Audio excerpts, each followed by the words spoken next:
The Nexus Arena floated in the void between star systems like a gaudy monument to violence, its crystalline structure refracting the light of distant suns into a rainbow of colors that somehow managed to look both magnificent and completely tasteless, which, considering it hosted the intergalactic combat championships every cycle, was probably the point.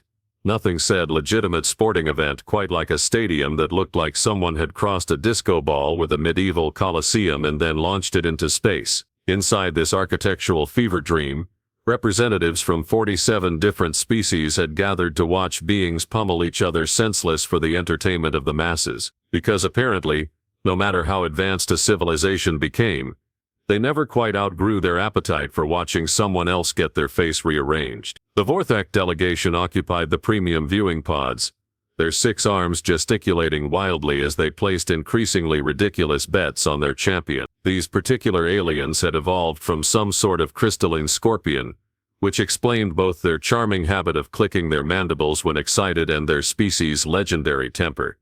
Their fighter stood 9 feet tall and possessed enough natural armor plating to stop a small miss. Naturally, they were the betting favorites. Not to be outdone, the Helgrim contingent was making enough noise to wake the dead across 3 solar systems. These blue-skinned giants had conquered half the galaxy through sheer stubborn refusal to admit defeat, a trait that served them well in both warfare and prize fighting.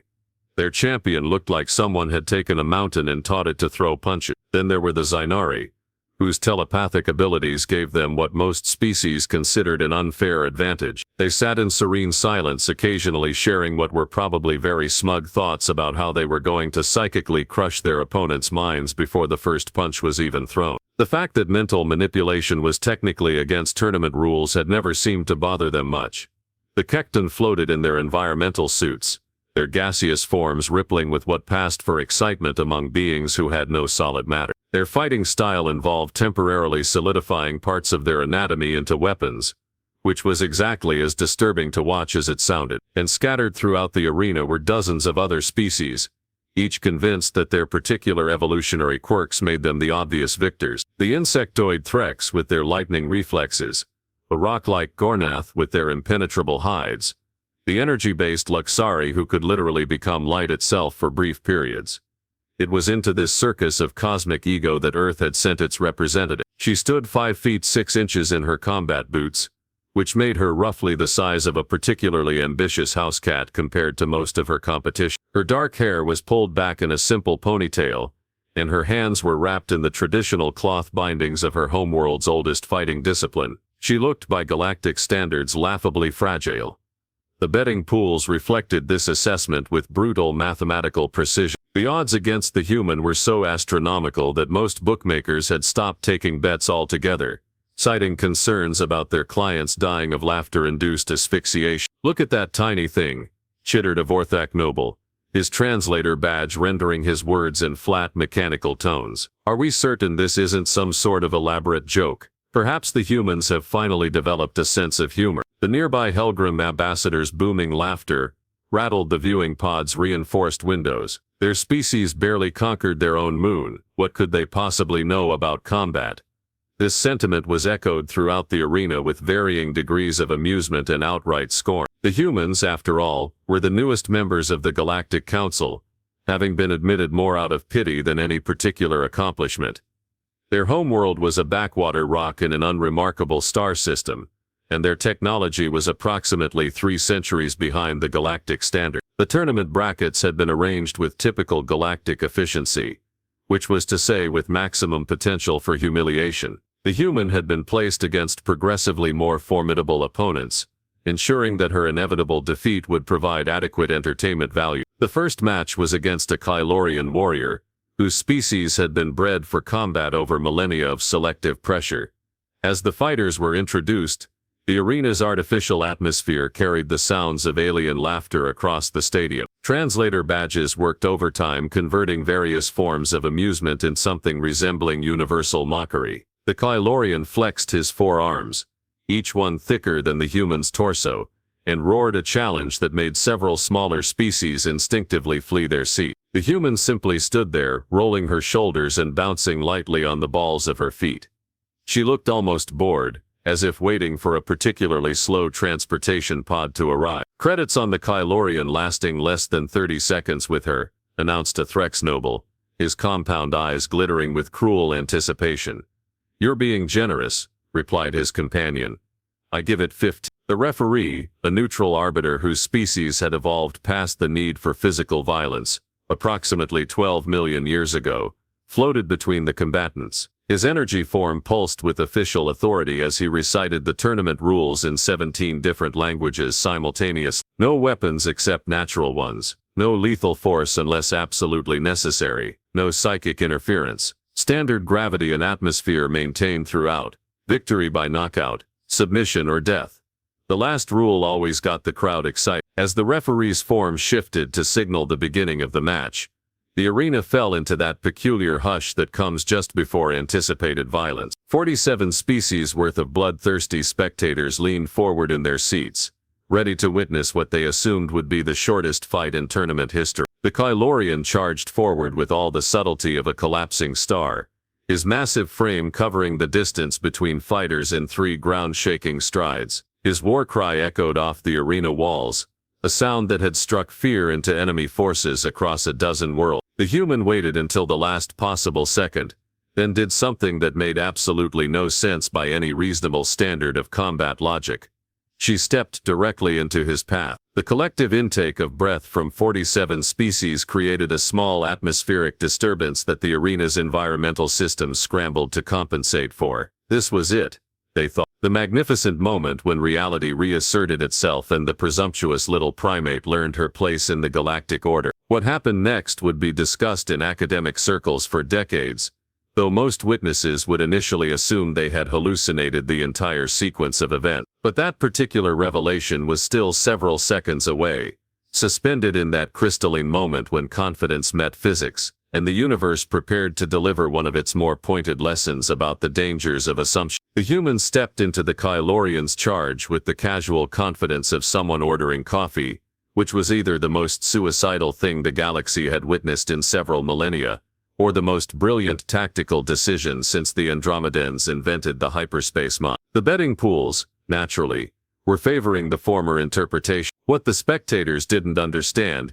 because why would they bother studying the combat techniques of a species they considered barely above pond scum, was that humans had spent their entire evolutionary history being smaller and generally less impressive than everything else trying to kill them. This had led to some rather creative solutions to the problem of staying alive. The Kylorian's massive fist, each knuckle roughly the size of a human head, swept through the space where his opponent had been a microsecond earlier. The human had somehow slipped inside his reach, moving with a fluid precision that suggested she understood exactly how momentum worked, and wasn't particularly impressed by it. Her counterpunch was a thing of brutal efficiency. While the Kylorian was still processing the fact that he'd somehow missed a target the size of a juvenile snorble, the human's fist found the one spot on his throat where 4 different nerve clusters converged. The impact wasn't particularly powerful by galactic standards. It wouldn't have dented the hull of a cargo transport or cracked a Gornath's hide, but it didn't need to be powerful. It just needed to be precise. The Kylorian's war cry cut off mid-roar, as his nervous system suddenly forgot how to coordinate basic functions like breathing and standing upright. He toppled backward like a felled tree, his forearms twitching spasmodically as his brain tried to reboot itself. The arena fell silent with the kind of completeness usually reserved for funeral services or tax audit. 47 species worth of spectators stared at the motionless form of a warrior who had conquered 3 star systems before breakfast, brought low by a creature who barely reached his elbow. The silence stretched on, punctuated only by the soft hum of life support systems and the sound of several bookmakers having what appeared to be nervous breakdowns. The referee's energy form flickered with confusion as he processed what his sensors were telling him. The Kylorian was alive but unconscious, his vital signs stable but his motor functions completely offline. The human stood over him, not even breathing heavily, looking about as concerned as someone who had just swatted a particularly slow insect. Match concluded, the referee announced in 17 languages simultaneously, though his usual confidence seemed to have developed a slight tremor. Victory by knockout to the human competitor.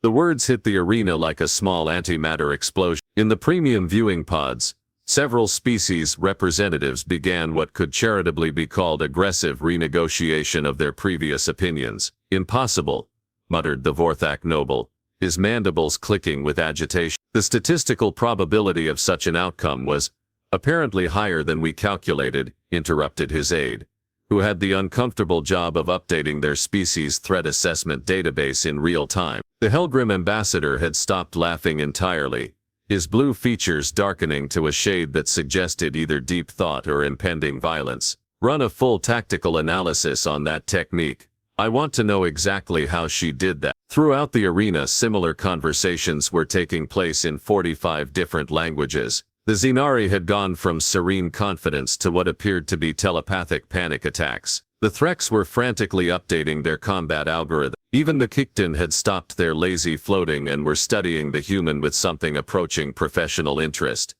But it was in the fighter preparation areas that the real drama was unfolding. The tournament's remaining champions, who had been treating this event as little more than an elaborate warm-up exercise, were suddenly discovering what it felt like to experience genuine concern. The Gornath heavyweight, whose hide could supposedly deflect plasma cannon fire, was asking uncomfortable questions about human anatomy. The Luxari energy fighter was running calculations on whether her light form could evade techniques she didn't understand. And in the arena's medical bay, the Kylorian was slowly regaining consciousness with the confused expression of someone who had just learned that everything they thought they knew about physics was apparently negotiable.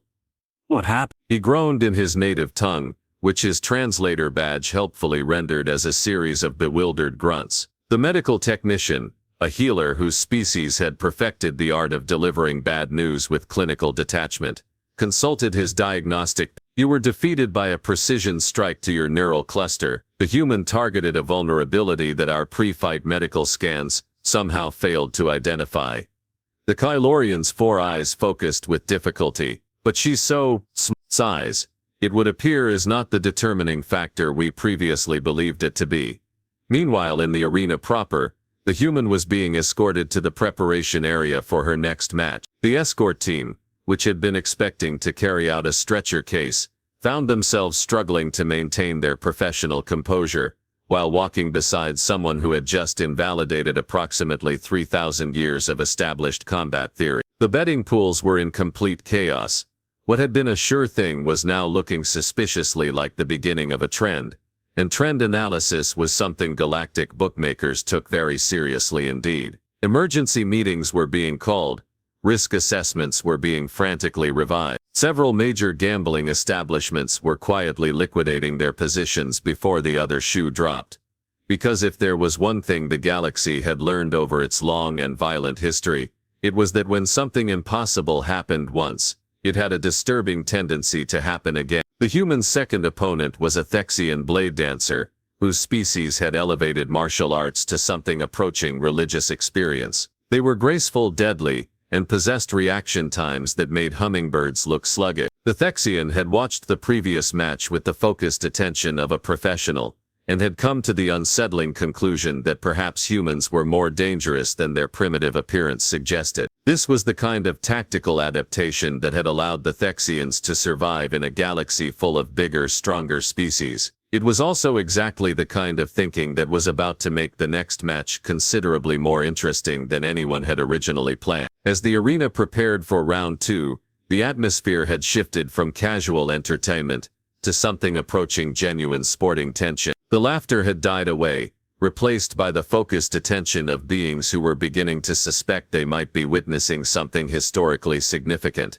The human, for her part, continued to display the same calm confidence that had served her so well in the first match. She stretched methodically, checked her hand wrappings, and gave every indication that defeating warriors from across the galaxy was simply part of her daily routine, which, given humanity's approach to problem-solving, it very well might have been. By the time the semi-final matches rolled around, the Nexus Arena had transformed from a carnival of casual violence into something resembling an actual sporting event, the kind where people paid attention to things like strategy and technique instead of just waiting for the entertaining splatter patterns. The human had carved through the tournament bracket with the methodical efficiency of someone following a particularly brutal recipe. The Thexian blade dancer had lasted exactly 47 seconds longer than the Kylorian, which was impressive right up until the moment the human demonstrated that precision nerve strikes worked just as well on graceful opponents as clumsy ones. The kicked-on energy fighter had provided a more interesting challenge, mainly because hitting a gaseous opponent required some creative problem-solving, but humans had been adapting their violence to unusual circumstances since the first caveman figured out how to throw a rock at something that was trying to eat him. Now she stood across from Brutex the Destroyer, whose name alone had been known to cause smaller species to evacuate entire star systems. He was the Gornath Empire's greatest champion, a walking geological formation who had never met a problem that couldn't be solved by hitting it really, really hard. His hide was composed of layered mineral deposits that had been compressed over centuries of combat into something approaching natural armor plating. Military tacticians used his defensive capabilities as a benchmark when designing planetary bombardment strategy. He was also, by current tournament statistics, completely screwed. The Gornath delegation was trying very hard to maintain their characteristic stoicism, but several of their number were exhibiting what their species considered the equivalent of nervous breakdown. When beings who had evolved from living mountains started showing signs of anxiety, it tended to make everyone else in the vicinity deeply uncomfortable. Perhaps, suggested one aide in the gravelly tones of shifting tectonic plates, we should consider the possibility that our champion might need to employ alternative strategy. The Gornath ambassador's response involved a sound like boulders grinding together, which his translator badge rendered as something unprintable in most civilized languages. The concept of their greatest warrior needing to change tactics to deal with a human was apparently causing significant philosophical difficulty. In the arena below, Brutex was going through his pre-fight routine, which involved hitting practice targets hard enough to reduce them to their component atoms. Each impact sent shockwaves through the arena's structure that made the engineering staff quietly update their insurance policy. The human, meanwhile, was doing something that had become her trademark. Absolutely nothing dramatic whatsoever. She stretched, adjusted her hand wrappings, and generally gave the impression that she was preparing for a light training session rather than facing off against a living siege weapon. This casual attitude was having a profound psychological effect on the assembled spectators. The initial mockery had given way to nervous laughter, which had then evolved into respectful attention, and was now approaching something that resembled genuine fear. Not fear of the human herself, she was still absurdly small by galactic standards, but fear of what her continued success implied about their understanding of combat, physics, and the general reliability of the universe. The referee's energy form pulsed with what might have been reluctance as he initiated the final preliminary checks. Even the arbiters, who had supposedly evolved past caring about the outcome of physical conflicts, were displaying unusual levels of interest in the proceeding. "Combatants ready," he announced, though his usual authority had developed a distinctly questioning undertone. Brutex's roar of challenge was a sound that had historically preceded the conquest of worlds. It echoed through the arena with enough force to trigger several seismic monitoring systems and cause structural engineers throughout the galaxy to wake up in cold sweat. The human's response was to shift her weight slightly and raise her hands into what was obviously a defensive position, though one that looked nothing like any combat stance in the galactic databases. The match began with Brutex doing what had served his species well for millennia, charging forward with all the unstoppable momentum of a small asteroid. His massive fists, each one capable of punching through starship hulls, swept toward his opponent in attacks that should have ended the fight before it properly started. What actually happened was considerably more complicated and infinitely more disturbing from the perspective of established galactic combat theory. The human didn't try to block attacks that could have shattered continents. She didn't attempt to match strength with a being who could bench press moons. Instead, she did something that made the assembled tactical experts reach for their emergency sedatives. She started moving, not the kind of movement that impressed crowds.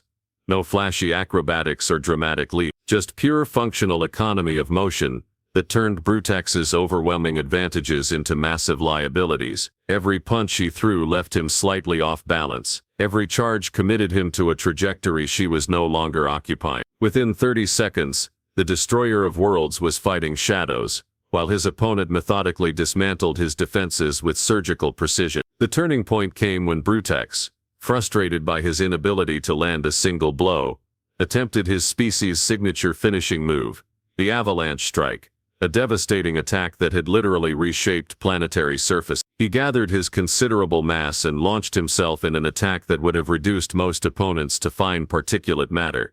The human stepped aside at the last possible moment and did something that would be analyzed by combat theorists for the next 1,000 years. As Brutax's massive form hurtled past her, she placed a single precisely calculated strike against a point on his back that shouldn't have been vulnerable to anything short of heavy artillery. The sound that followed was unlike anything the arena had ever heard.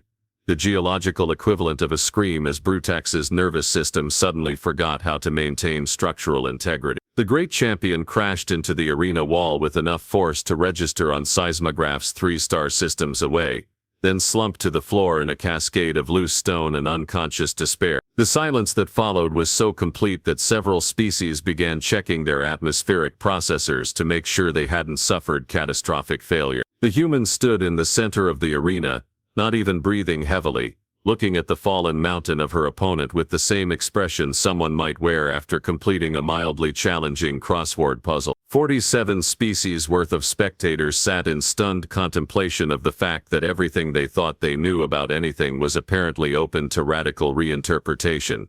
In the premium viewing pods, emergency sessions were being called. Military advisors were frantically updating threat assessments.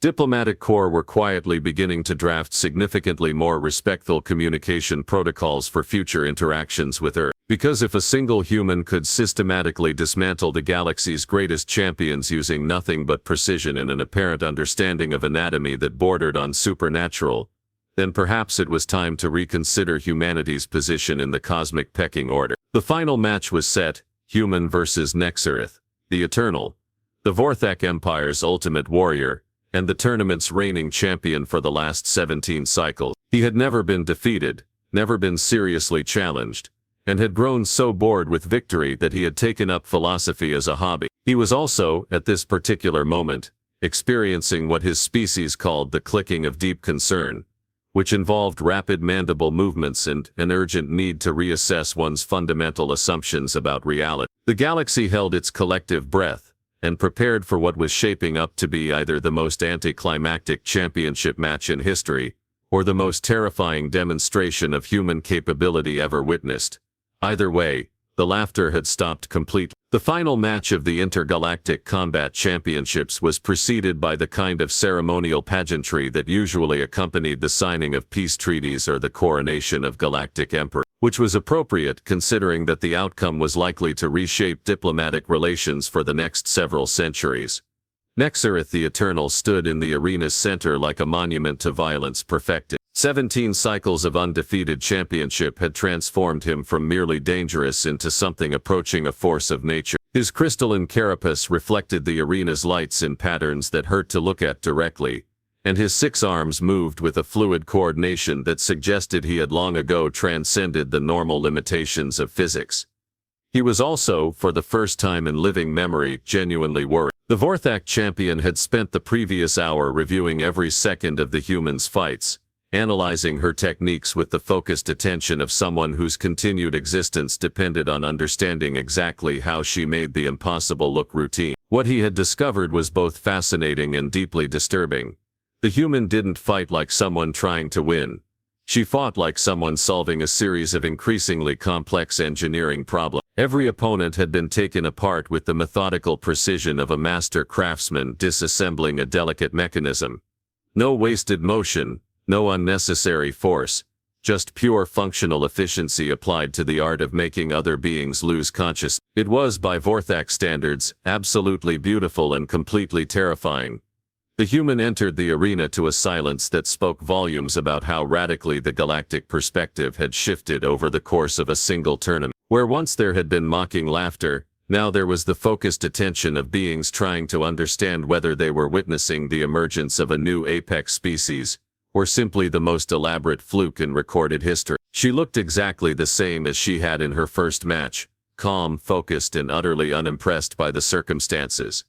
The fact that she was about to face a champion who had never known defeat seemed to register with her about as much as a minor inconvenience in her daily schedule. The betting pools had given up entirely. The mathematical models had been fed so many impossible outcomes that several gambling establishments had quietly switched to offering refreshments instead of odds. The concept of a human victory had moved from statistically insignificant to merely improbable, which represented the kind of rapid paradigm shift that usually required several generations to accomplish. In the premium viewing pods, representatives from 47 species were having what could generously be described as collective nervous breakdowns. Emergency diplomatic channels were buzzing with urgent requests for updated intelligence on human military capability. Several smaller empires were quietly drafting non-aggression pacts with Earth, just in case this whole thing turned out to be some sort of elaborate demonstration of human strategic thinking. The referee's energy form flickered with what might have been resignation as he began the final match protocols. Even the arbiters seemed to understand that they were presiding over something historically significant, though whether it would be recorded as comedy or tragedy remained to be seen. Championship match commences, he announced in 17 languages, though his usual authority had been replaced by something approaching existential uncertainty. Nexareth began with a display of technique that had been refined over 17 cycles of absolute dominance. His 6 arms moved in perfect coordination, creating attack patterns that approached mathematical art forms.